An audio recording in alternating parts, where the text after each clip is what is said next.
സംസ്ഥാനത്തെ മികച്ച നടനാര് നടിയാര് എന്നുള്ള കാര്യങ്ങളൊക്കെ നമുക്കറിയാം. സംസ്ഥാന ചലച്ചിത്ര പുരസ്കാര പ്രഖ്യാപനം ഇന്നാണ്. തൃശ്ശൂരിലാണ് പ്രഖ്യാപനം. മികച്ച നടനാകാൻ മമ്മൂട്ടി, ആസിഫ് അലി, വിജയരാഘവൻ എന്നിവർ തമ്മിൽ കടുത്ത മത്സരം എന്നാണ് അറിയാൻ കഴിയുന്നത്. 128 ചിത്രങ്ങൾ മത്സരത്തിന് എത്തിയെങ്കിലും അന്തിമ ജൂറി പരിഗണിച്ചത് 38 ചിത്രങ്ങളാണ്.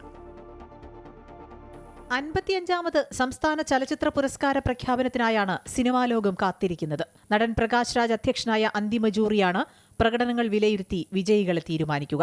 ഭ്രമയുഗത്തിലെ കൊടുമൺ പോറ്റിയായി അഭ്രപാളിയിൽ മറ്റൊരു വിസ്മയം തീർത്ത മമ്മൂട്ടി മികച്ച നടനുള്ള പുരസ്കാരത്തിനായി അവസാന പട്ടികയിൽ ഇടം പിടിച്ചിട്ടുണ്ട്. മമ്മൂട്ടിക്ക് കടുത്ത വെല്ലുവിളി ഉയർത്തുന്നത് ദേശീയ ചലച്ചിത്ര പുരസ്കാര ജേതാവ് വിജയരാഘവനും യുവതാരം ആസിഫ് അലിയുമാണ്.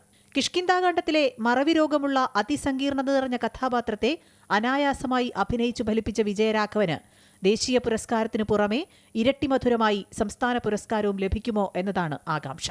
വിമുക്ത ഭടൻ അപ്പുപിള്ളയായി വിജയരാഘവൻ ജൂറിയെ ഞെട്ടിച്ചുവെന്നാണ് വിവരം. ലെവൽ ക്രോസ്, കിഷ്കിന്ധാകാണ്ഡം, രേഖാചിത്രം തുടങ്ങിയ ചിത്രങ്ങളിലെ മികച്ച പ്രകടനമാണ് ആസിഫ് അലിയെ അവസാന റൌണ്ടിലെത്തിച്ചത്. ടൊവിനോ തോമസും ഫഹദ് ഫാസിലും മത്സരരംഗത്തുണ്ടായിരുന്നെങ്കിലും അവസാന റൌണ്ടിൽ എത്തിയില്ല എന്നാണ് സൂചന. മികച്ച നടിയാകാനും കടുത്ത മത്സരമാണെന്നാണ് വിവരം. കാൻ ചലച്ചിത്രമേളയിൽ ഇന്ത്യയുടെ അഭിമാനമായി മാറിയ all V imagine A slight എന്ന ചിത്രത്തിലെ അഭിനയത്തിന് കനി കുസൃതിയും ദിവ്യപ്രഭയും അന്തിമ റൌണ്ടിലുണ്ട്. ബൊഗൈൻ വില്ലയിലൂടെ ജ്യോതിർമയി, ARMലൂടെ സുരഭി ലക്ഷ്മി, ഫെമിനിച്ചി ഫാത്തിമയിലൂടെ ഷംല ഹംസ എന്നിവരും മികച്ച നടിക്കായി മത്സരിക്കുന്നു. ദേശീയ അന്തർദേശീയ ചലച്ചിത്രമേളകളിൽ ശ്രദ്ധേയമായ Feminichi Fathima, All V imagine A Light എന്നിവ സംസ്ഥാന ചലച്ചിത്ര പുരസ്കാരത്തിലും തിളങ്ങുമെന്നാണ് വിവരം. ഇതുകൂടാതെ ഭ്രമയുഗം, വിക്ടോറിയ തുടങ്ങിയ ചിത്രങ്ങളും മികച്ച സിനിമയ്ക്കുള്ള പുരസ്കാരത്തിനായി അവസാന പട്ടികയിലുണ്ട്. മഞ്ഞുമൽ ബോയ്സ്, അജയന്റെ രണ്ടാം മോഷണം, പ്രേമലു, സൂക്ഷ്മദർശിനി, ഭ്രമയുഗം, കിഷ്കിന്ധാകാണ്ഡം എന്നിവയാണ് ജനപ്രിയ ചിത്രങ്ങളുടെ പട്ടികയിൽ ഉള്ളത്.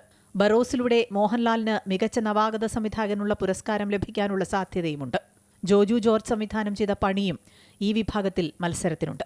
വിവിധ പുരസ്കാരങ്ങൾക്കായി അപേക്ഷ നൽകിയ 128 ചിത്രങ്ങളിൽ 53 എണ്ണം നവാഗത സംവിധായകരുടേതായിരുന്നു. പ്രകാശ് രാജിനു പുറമെ ഡബ്ബിംഗ് ആർട്ടിസ്റ്റ് ഭാഗ്യലക്ഷ്മി, പിന്നണി ഗായിക ഗായത്രി അശോകൻ, എഴുത്തുകാരനും തിരക്കഥാകൃത്തുമായ സന്തോഷ് ഏച്ചിക്കാനം, സൗണ്ട് ഡിസൈനറും സംവിധായകനുമായ നിതിൻ ലൂക്കോസ് എന്നിവരാണ് ജൂറി അംഗങ്ങൾ. News desk, Amrita TV.